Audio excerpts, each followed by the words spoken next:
now I'm feeling stronger, feeling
Okay, good evening, guys. Thank you for joining us for the second version of tonight's SRS review podcast, where I will be talking with sixth grade now. I do apologize, the music was not working. It worked the first time around, but for some reason, my internet literally shut off in the middle of one of my statements on the last video. So my apologies there that there was no music. So towards the end, there's going to be a little bit of awkward silence, unless I play something from my phone, which I might. So um, what we're going to go ahead and do is get right into the actual study guide. That way I can have more time for your questions. As always, with all my live broadcasts, I just want to start out with a disclaimer. I live in a very noisy neighborhood. Excuse me, so if you hear something coming from outside or you're here yelling or something vulgar that should not have been there, trust me, I do not condone it. I can't control what they're saying. And if you hear a squeaking, like that, that's my chair. My chair squeaks a lot, so I do apologize for that too. With that being said, let's go ahead and start. So, questions 1, 2, and 3. Number 1, we're talking about Eastern Europe under communism. Um, Basically, talk about Nikita Khrushchev. Well, those Russian names are a little iffy sometimes. How he ruled the Soviet Union from 1958 to 1964, and he was deposed, which means he was kicked out of office. So he ruled for quite a while before they finally got rid of him. That would be the perfect answer for that. Number 2 would be Eastern Europe and Russia. So remember, we still have the Soviet Union um, coming in. And I do ask really quick, hold all questions till the end. Thank you for having questions, but please hold them till the end. Um, Number 2, Eastern Europe and Russia. You have Mikhail Gorbachev, and he ruled the Soviet Union from 1985 until its eventual collapse. The collapse was a result of the people finally having enough. They don't want to deal with the Soviet Union anymore, and you're going to see revolts happening. Um, and the eventual downfall, excuse me, of the Soviet Union leads to a freer, more individualistic lifestyle in Russia. Number 3, you have the European Union, or the EU for short. And this was an organization of Western European nations coming together, and it was designed to promote trade and well being between the nations. Remember, with the EU, they all wanted to help out as best as they can, even to the point where they were donating money to make sure their lower nations were working their way up. And then also remember, with the EU, they wanted to avoid any conflicts. So one of the first changes that they made was adopting the euro. Instead of having many different types of currencies and trying to figure out whose currency was worth more, it was simpler just to have the euro there. Number 4, explain why most Soviet citizens learned little about other nations around the world.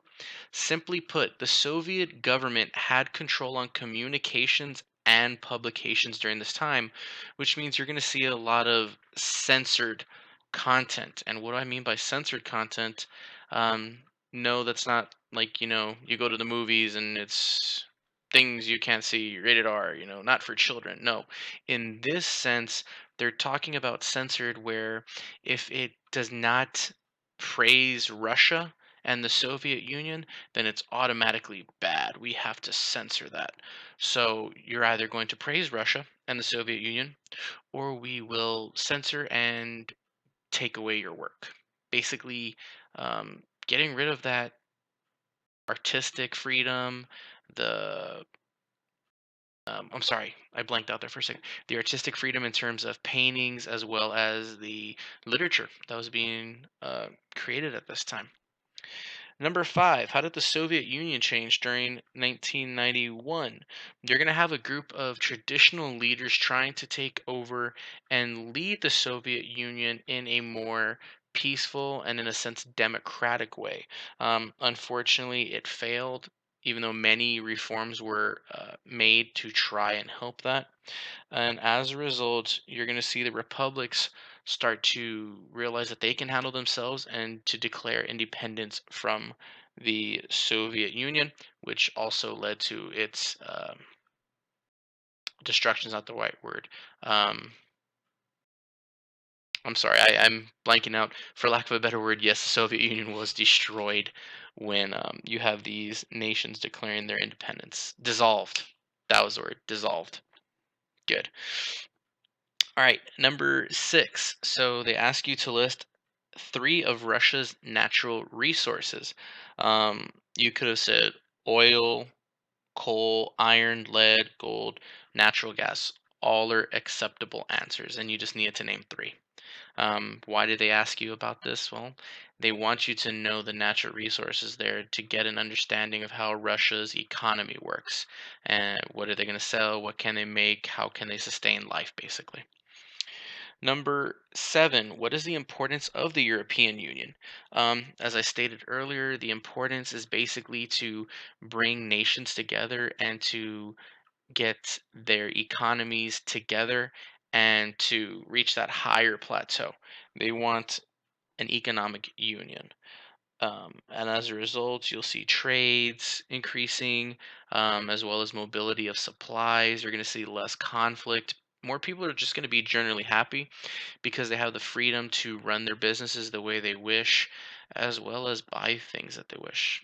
Like we do here. You see a lot of people, they are entrepreneurs in the United States and they want to run a certain business.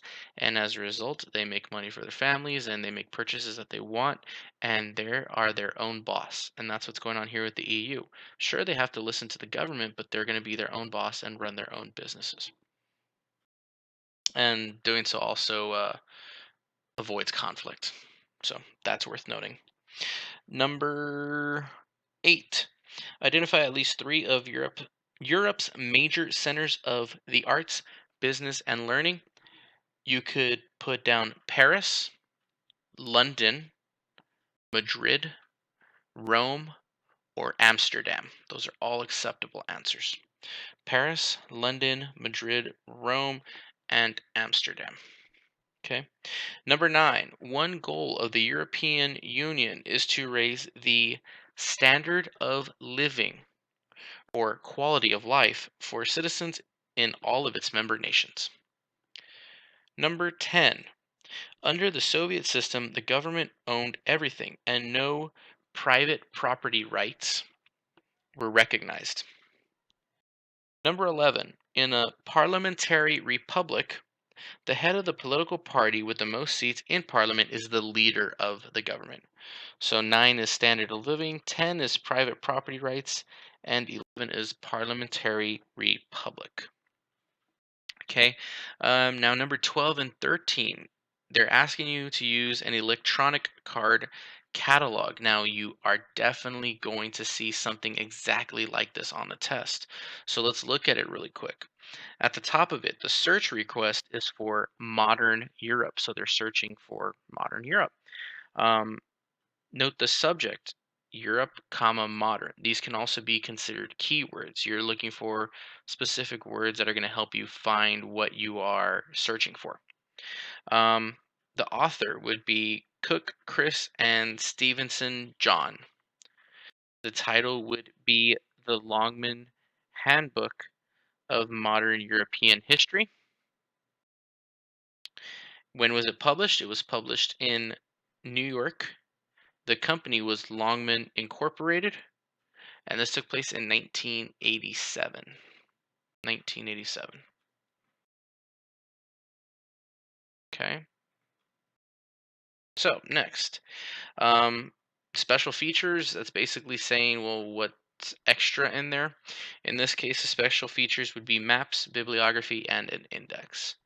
And I am noting that I'm having a little bit of issues with the stream right now, so just hang tight. If you can still hear me and the video's freezing, you don't need to refresh, just stay in and the video will come back up in a little bit. So I do apologize for that. Actually, let me type that. If I can get it to run.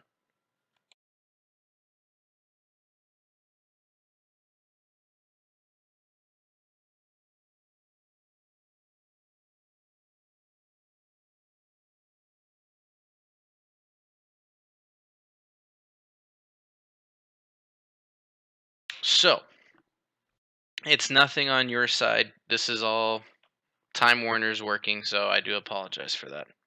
Um, So, number 12. What is the title of this book? The title of the book is letter C, The Longman Handbook of Modern European History. Okay. And 13. How was the book probably found? Well, that'd be the letter A search for the subject of modern Europe. Number 14. Compare Eastern Europe under communism with Eastern Europe after communism. So, Eastern Europe under communism would basically equal the citizens not having as many rights as they wish to, basically being told what to do, when to do, and how to do it.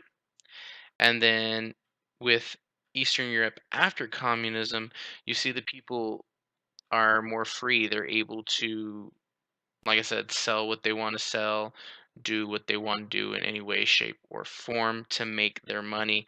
And you start to see the citizens' rights become more protected. Okay. Number 15, outline the changes to the Russian economy since the breakup of the Soviet Union. The economy has changed from a command economy, which means they dictate what they want to sell, whereas afterwards, you start to see the free market economy where the people get to do and sell what they want to sell. So, um, communism and the actual economy itself go hand in hand. They really do.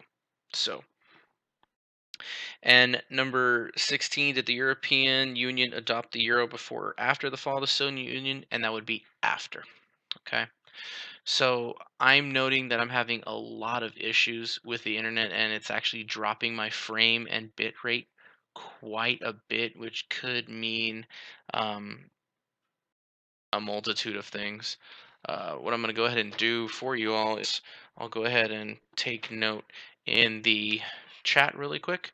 And I will also help you all out tomorrow prior to the test to answer any questions. So I do apologize for the lack in quality, but this is something beyond my control. So what I'm going to go ahead and do is sign off for today, and I will help you all out tomorrow.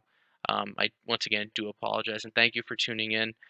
Sixth grade, I really appreciate it. I know this was your last uh, SRS review podcast, and I really appreciate you helping me out as much as you did, giving me well wishes as well as comments, questions, concerns. So thank you guys very much. And I'll go ahead and take note of that in here. So thank you very much, guys. I appreciate it, and we'll see you tomorrow.